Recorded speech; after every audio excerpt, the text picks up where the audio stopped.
जय श्री राधे कृष्णा। आज हम बात करेंगे सोमवार व्रत कथा के बारे में। एक समय की बात है, भूतनाथ महादेव जी मृत्युलोक में घूमने की इच्छा करके माता पार्वती के साथ पृथ्वी लोक पर पधारे। विदर्भ देश की अमरावती नगरी जो सभी सुखों से परिपूर्ण थी, वहां पधारे।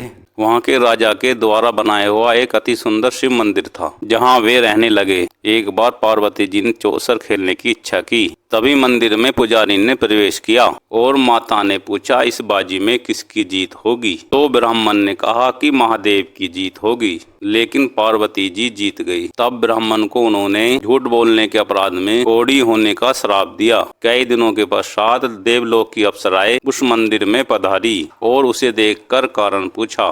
पुजारी ने निसंकोच होकर सब बताया। तब अप्सराओं ने उसे विश्वास दिलाया, 16 सोमवार के व्रत करने से वह ठीक हो जाएगा। विधि पूछने पर उन्होंने विधि भी बताई। इससे शिवजी जी की कृपा से सब मनोरथ पूर्ण हो जाते हैं। फिर अप्सराएं स्वर्गलोक को चली गई। ब्राह्मण ने 16 सोमवार का व्रत करके रोग मुक्त होकर जीवन व्यतीत किया। कुछ दिन उपरांत शिव पार्वती जी के पधारने पर पार्वती जी ने उसके रोग मुक्त होने का कारण पूछा। तब ब्राह्मण ने सारी कथा बताई। तब पार्वती जी ने भी यही व्रत किया और उनकी भी मनोकामना पूर्ण हुई। उनके रूठे पुत्र कार्तिकेय माता के आज्ञाकारी हो गए, परंतु कार्तिकेय जी ने अपने विचार परिवर्तन होने का कारण पूछा। तब पार्वती जी ने वो कथा उन्हें भी बताई। तब स्वामी कार्तिकेय जी ने भी यही व्रत किया। उनकी भी इच्छा पूर्ण हुई। उनके मित्र ब्राह्मण ने भी पूछकर यही व्रत किया।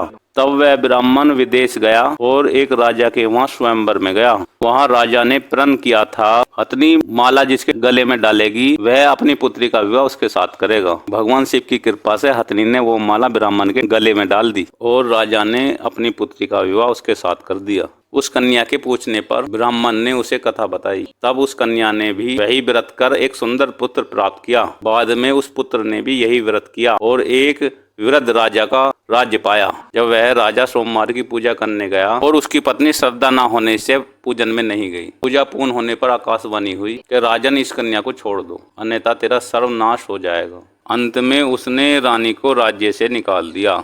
वह रानी भूखी प्यासी रोती हुई दूसरे नगर में पहुंची। वहां एक बुढ़िया उससे मिली जो धागा बनाती थी। उसी के साथ काम करने लगी। जब वह दूसरे दिन धागा बेचने लगी तो अचानक तेज हवा चली और सारे धागे उड़ गए। तो मालकिन ने गुस्से में आकर उसे काम से निकाल दिया। फिर वह रोते फिरते वह एक तेली के घर पहुंची। तेली ने उसे रख लिया। उसके भंडार में जाते ही तेल के बर्तन गिर गए और तेल बिखर गया। तो उस तेली ने उसे घर से निकाल दिया। इसी प्रकार सभी जगह से निकालने के बाद वह एक सुंदर वन में पहुंची। वहाँ के तालाब से पानी पीने के लिए जब बढ़ी तो तालाब सूख गया। थोड़ा पानी बचा जो कि कीड़ों से युक्त था। उसी पानी को पीकर वो एक वृक्ष के नीचे बैठ गई, पर तुरंत उस पेड़ के पत्ते झड़ गए। इस तरह जब वह किसी पेड़ के नीचे से गुजरती तो उस पेड़ के सारे पत्ते झड़ जाते। इसी प्रकार सारा वन सूख गया। यह देखकर कुछ चरवाहे उस रानी को एक शिव मंदिर के पुजारी के पास लेकर गए। उस पुजारी के पूछने पर रानी ने सभी बात बताई और पुजारी ने सुनकर कहा कि तुम्हें शिव का श्राप लगा है। रानी ने विनती कर कर पूछा तो पुजारी ने इस श्राप से मुक्त होने का उपाय बताया और सोमवार व्रत की विधि बताई।